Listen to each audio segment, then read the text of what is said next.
1. A little intro. This would be around 4 years ago now. We had found our favorite camping spot that summer. 3.5 mile hike to a lean-to built along a scenic lake. Part of a larger 20-mile loop.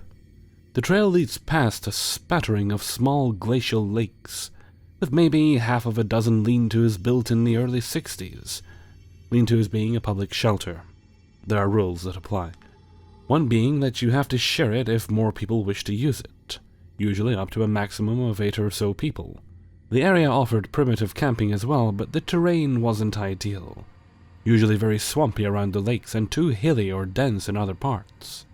So this first lean-to became our spot. The first few times I went that summer, nobody happened to be there. We lucked out, it seems, because the following story is of the multiple people we met on one trip.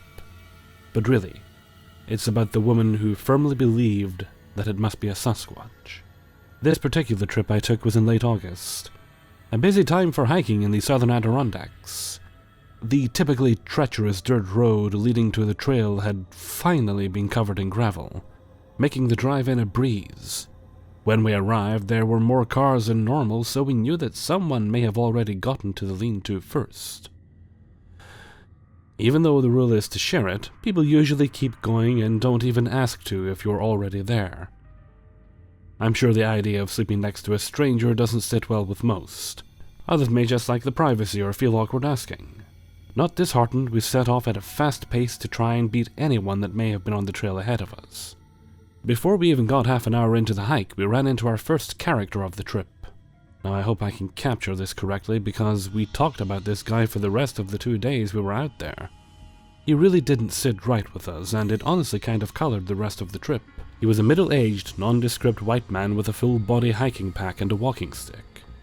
There really isn't much about him physically that I can remember except that he was dressed completely in sporty hiking gear. As if every piece of garment he had was from a store like EMS and he'd worn it once. And secondly, he looked like a runner. Something in his posture and lean legs suggested it. As we approached him, he nods as if he's going to pass us and then says, "You guys just came from the A-lot?" Now this was a weird question to begin with because the path we were walking down led from the A parking only. We nodded yes. "How many cars are in the parking lot?" he then asks. We didn't think twice about the question at the time, and one of us told him 7 or 8. We asked him if there was anyone at the first lean-to, and he said he'd seen some smoke coming from that direction, and thought he heard some people there. He then asked us if we looked at the sign-in book. We could have seen if anyone was going there for the night, if they had signed in. We said no, we hadn't, and we didn't even know there was a sign-in book. His eyes got real wide. "Oh, you two didn't sign in? You really should sign in so people know where you were last if you disappear or get hurt." He then goes on about the sign-in book, really driving the point home that we should have signed in and how important it is. After this short rant, he goes on to ask us again how many cars are in the parking lot. This time it caused my friend to pause with a funny look on his face. I don't know, we said like 8 or something. As I sit here and write, I actually cannot remember why I did this, but after my friend answered him the second time, I asked him, "Did you sign in?" To which he barked a short, mean-sounding laugh, and looked at me sideways. "Nah, I never sign in." Not much stands out about our parting, except that my friend and I kind of hurried away from this guy with an uneasy feeling. The questions he had asked stood out as very odd, and I started to wonder what the man's purpose was in even being out there. Why was he so concerned with how many cars were in the parking lot? And what was up with that sign-in thing, and how he seemed to know where everyone on the trail was camped out? The rest of the hike to the lean-to was filled with talk about him and how we hoped the lean-to would be empty. Sure enough, as we rounded the final bend to the lakeside, we could smell the smoke of a campfire and knew he had been right. As we near the lean-to, I call out so they know we are there and don't startle them. Hunched over the fire is a man, maybe in his mid-30s, and in the lean-to a woman of about the same age. They had their equipment spread out across the inside of the lean-to, making it quite clear that they were set up for the night. There is not a tremendous amount of specifics I remember about our arrival. My friend and I introduced ourselves and asked if we could stay for a minute while we ate and decided what we wanted to do. They seemed very welcoming and said by all means hang out for a bit. We ate, talked about possibly hiking back out and going home or continuing on to the next lean-to. The issue with the second option was we had left a bit late in the day and the next lean-to was another 3.5 miles at least, which would put us hiking there partially in the dark, and we would have no time to collect our firewood. This was before I came back in future years and discovered a good primitive spot nearby this same lean-to that would serve as a backup if it was occupied.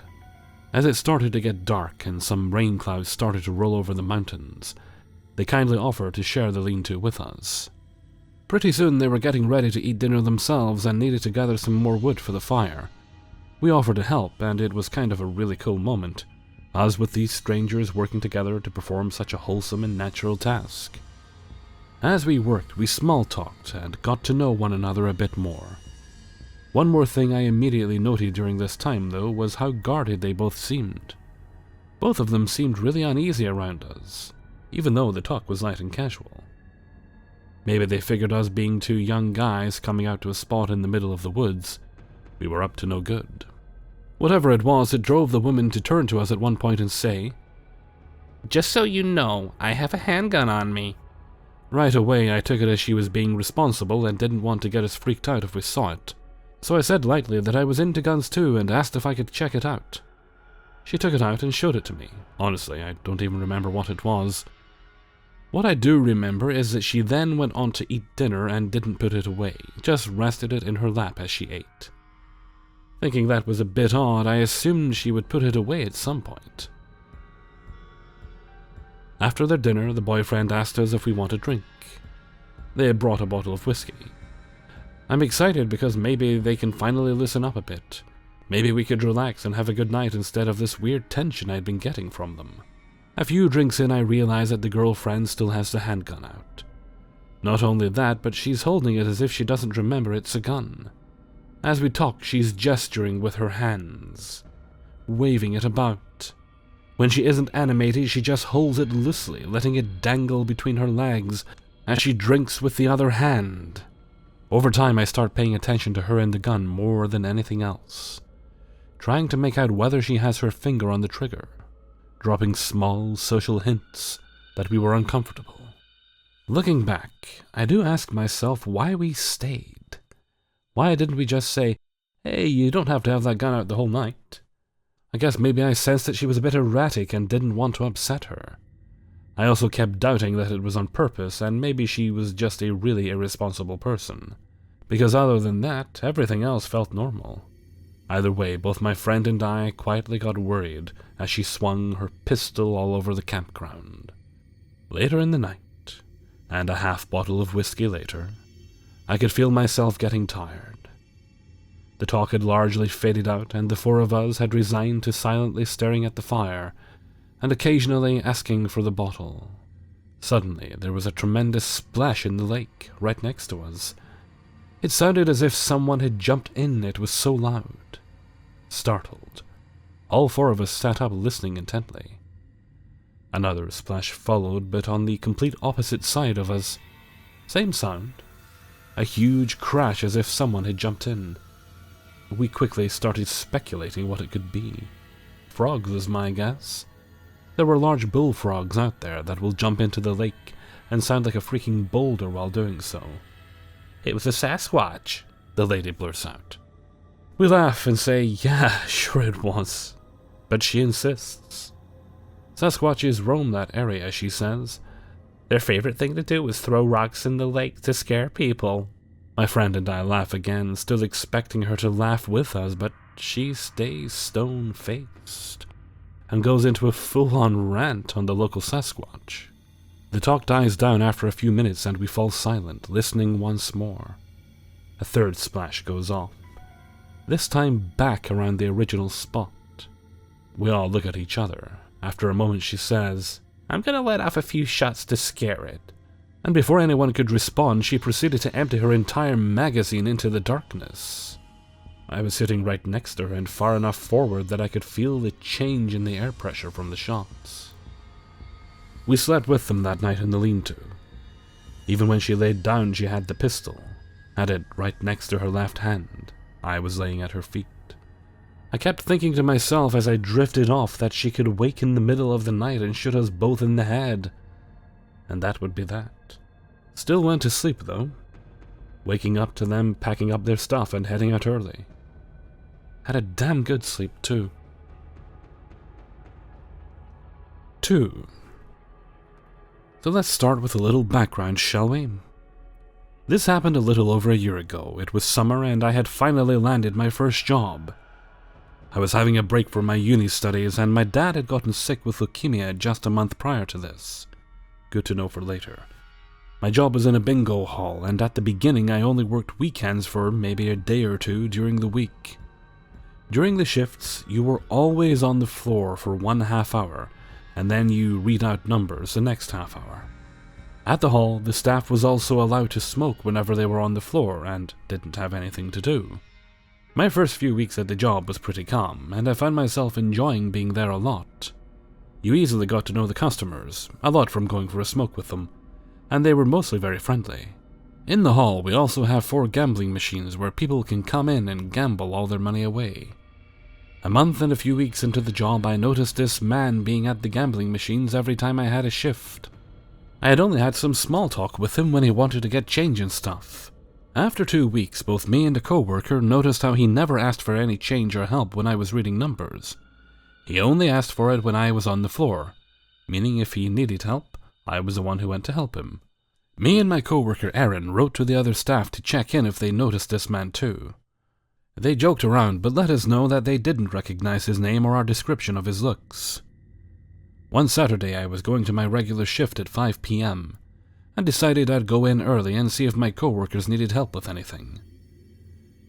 It ended up with me being there at 3 p.m. and fucking around and joking with the others, until I noticed the man come in. I was currently in our office that had a window out to the hall, and just saw his head. After looking around for a minute, he hurried out and I went to the others to ask what they thought he had been doing. They had no idea, but he had done it already 3 times this day. Red flags were flashing in my head, but I decided that it didn't matter.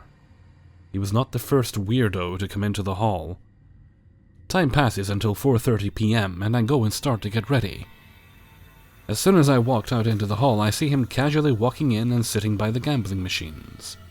It was by now I was starting to question in my head why he was always there when I worked. Nothing more happens during the evening, and we are nearing the end of the night. The hall usually closes around 10 p.m., but the gambling machines always close down at 9:30 p.m. I'm on the floor fixing everything and going to one of our smoking spaces to grab a quick cigarette before doing the last shift. That's when I see a man sitting by the space and quickly going in after me to light himself a cigarette as well. That's when the questions started.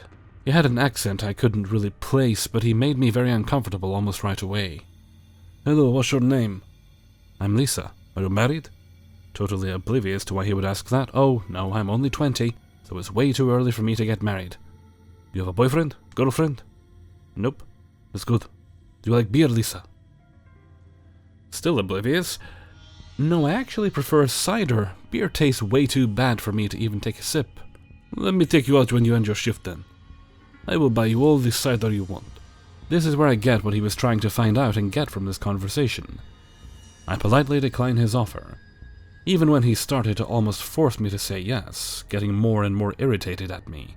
Finally, the bingo game ends and I excuse myself to see if anyone needs anything. As soon as the shift is over and we close up, I tell my coworker and close friend to walk with me home because of this man. Sure as hell he's standing outside the hall when we go out the back to avoid him. After this he stopped coming to the bingo hall to gamble when I was working. And I fucking wish this was the end of this, but when is it ever? 2 months after this had happened, we had planned an after-work burgers and drinks, followed by going to a local club to just have a good time. Same morning as this, my mom tells me that my grandma has passed after struggling for about a month and a half. I was ready to cancel my plans, but 2 hours before we were supposed to meet, I thought, fuck it, and went anyway. Night goes smoothly, we all get nicely drunk and start heading to the club. We get in, order drinks and sit down. Wanna guess who's in the club? Of course, it's the creepy man. That bastard goes to sit by the table next to ours all alone. I choose to ignore him, up until the point where it feels like my skin is literally burning from his glare. Get the girls, go to the dance floor, creepy dude follows. Go out for a smoke, creepy dude follows. This goes on for the whole night until we all decide to get home. Everyone walks to the bus stop except me and another girl who was taking a taxi from my apartment after many minutes of begging. We start the 10-minute walk to my place and quickly realize that someone's walking behind us. My coworker starts dragging me into alleys and everywhere to see if the person is still after. And he is. That's when I recognize who it is, creepy dude. We are maybe 4 minutes away from my apartment, and I loudly explain who it is, and 2 seconds later we start to walk faster. That's when I hear him shouting my name. I'm tearing up from the panic, and we start to run faster. Him running after us. We finally get to my apartment building, get the front door open, and slam it closed. He started pounding on the door to be let in, and we both start freaking out. I decided my coworker stays the night at mine, and we both go up to my apartment, and don't manage to sleep for the whole night. Day after, we decide not to tell my boss and just keep a bat at the workplace, in case he tries anything when I'm working my late shifts. Thankfully, he never came back. So hey, creepy bingo hall dude, let's not meet again. 3. So my boyfriend and I have been dating for... I think 3 years now? He's an awesome guy, and from the second I met him, he'd done so much for me. Talking to him gave me the courage to leave a temporary yet horrible situation with another guy, who took advantage of me when I was having troubles with abandonment issues. That's a totally different story, though. My boyfriend had this female friend who he thought of as a sister, and he was both excited and worried about the two of us actually meeting since he and I are very long distance. He lives in Wales, I live in America, and we'd been meeting via an online game that the three of us played. The friend and I immediately hit it off, or so I thought. At first, she was great. She and I talked about a lot of stuff and had stuff in common. Mainly lots of anxiety and a fondness of my boyfriend.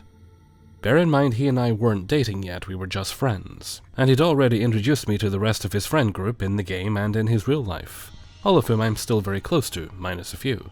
The first sign of something being off came when one evening his friends started to lament to me that my boyfriend never played games with her. She was acting like it was my fault, saying things like, "He only plays games with you," and "Since you joined, he never does anything with me anymore." It was weird because I told my boyfriend since we met that I never wanted him to choose me over friends, and I knew how highly he talked about this girl, so I did what I thought was right at the time, and offered to tell him he should play with her more. Like I'd have any control over him, right? Whatever. Over the course of about 6 months, more cracks started to appear in her facade. When I announced that he and I were dating, she told me she didn't believe I liked him and that you can like someone but not like them. She and a friend she had started to put pressure on me to get him to play more too. They were always telling me I needed to get him to come on. I needed to get him to level up in the class he was playing, but they never went to him. Eventually I broke down crying because of a week-long tirade of them telling me to get him on, even after me saying that I couldn't just force him to play. Shortly into our relationship, he and I got into a fight.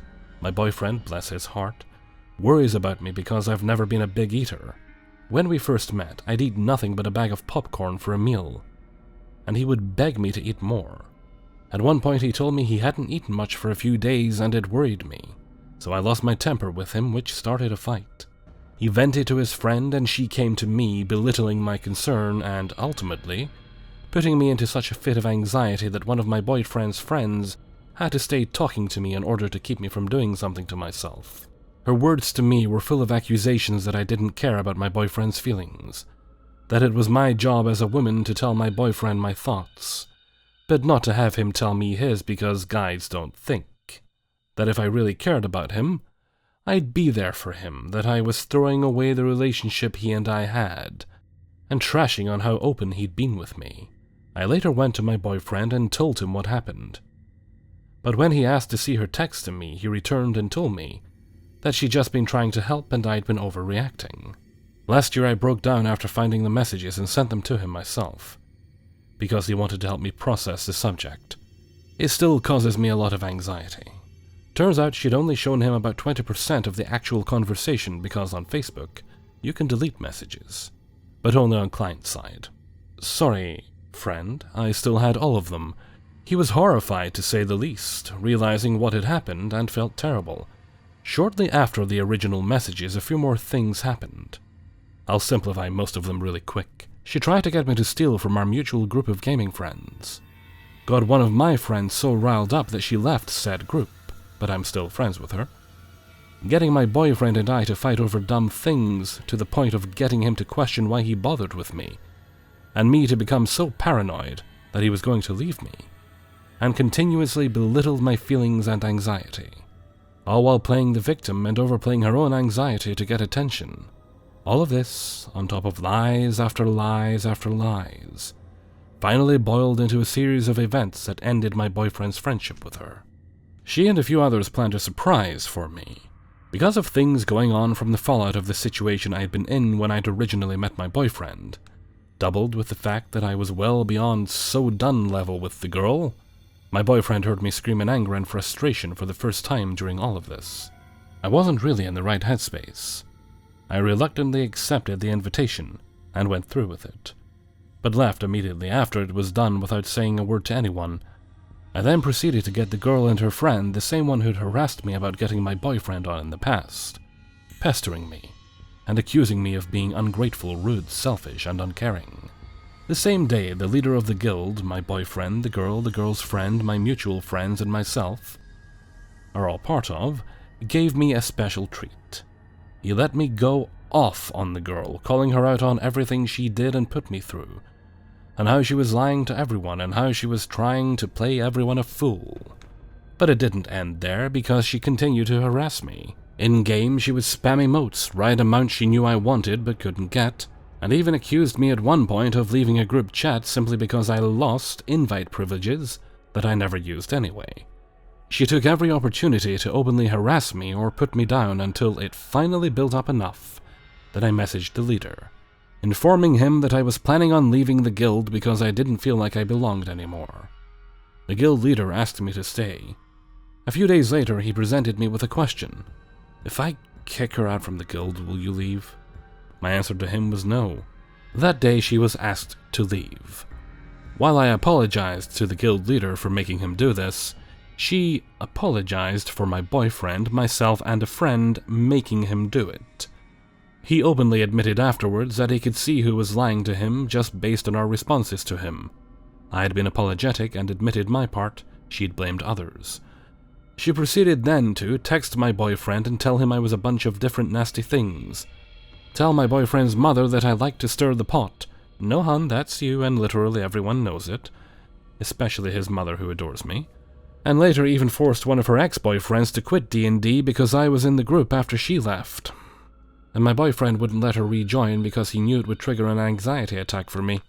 She also proceeded to stop a few former mutual friends from joining any guild in-game that I was in, specifically if I was in it, and tried recently to make back up with my boyfriend, twice, at which point she lied about our mutual friends and guildmates. Horribly, I might add. I'd suggest if you're going to lie, keep track of your stories and don't lie about things that are obviously false. To this day, she's still creeping on us. She recently bumped into my boyfriend while he was at work and gave him a panic attack. He told his mother what happened, and now the girl's banned from their house. Last year on my birthday, she sent me a message wishing me a happy birthday and wishing he and I a happy anniversary since we started dating on my birthday, even making it a point to say to my boyfriend that she remembers that sort of thing. So, to the girl who used to be my boyfriend's friend, who manipulated he and I to the point of nearly getting me to self-harm, or worse, who to this day continues to creep on he and I, who try to break us up and get his mother to hate me, let's not meet again. Hey everybody, Hellfreezer here, and thank you very much for listening to 3 True Scary Stories, episode 393. And thank you very much to everybody who allowed me to use their stories in this video. Still feeling a bit poorly, better than I was before the weekend though, which is very lazy this weekend. I managed actually to get all the videos done, which was good because I didn't have to stress about them. Had them done, had them up, so just I laid in bed for most of the day. I did try and sit in the living room a little bit here and there for a couple hours, but eventually just went back to bed, wrapped the quilt around me, and that was that. I got a delivery today. I have been mentioning you guys, this is Monday I'm recording this, I've been letting you guys know what I'm going to do with the fish tank, so I've ordered everything, things are starting to arrive for it now. And I got the bag of gravel today, and I wasn't really sure how much gravel I was going to need for that tank, so I just got the biggest one they had, which was 5 kilograms, and I thought, well, maybe at most, because I had no idea how big the bag would be. I thought, well, at most I might need another one, just to make sure there's plenty of it. Yeah, I got the one today. I had to order another 3, because 5 kilograms heavy of gravel, not a lot of volume. So I've got 3 more of those on the way, and I believe, as I'm recording this, the little Amazon driver, assuming everything goes okay, is about 4 stops away from my house. So the main attraction, the centerpiece, well, obviously the fish are the main attraction, but the little Jason Voorhees I'm going to put in the tank, sunk at the bottom, will be arriving today. Was meant to arrive yesterday. And I know for a fact it was meant to arrive yesterday, because I remember when I saw the day, I was like, oh, that's a surprise. I didn't think it would arrive on, I think it was going to arrive on Sunday, but I checked, and sure enough, and I checked the next day, sure enough, it's meant to arrive on Sunday. Sunday comes, and they've moved it back a day and not even mentioned it, but, well. Okay, that's enough grumbling from me. I'm going to head off for now, so until next time, thank you very much for listening, and take very good care of yourselves.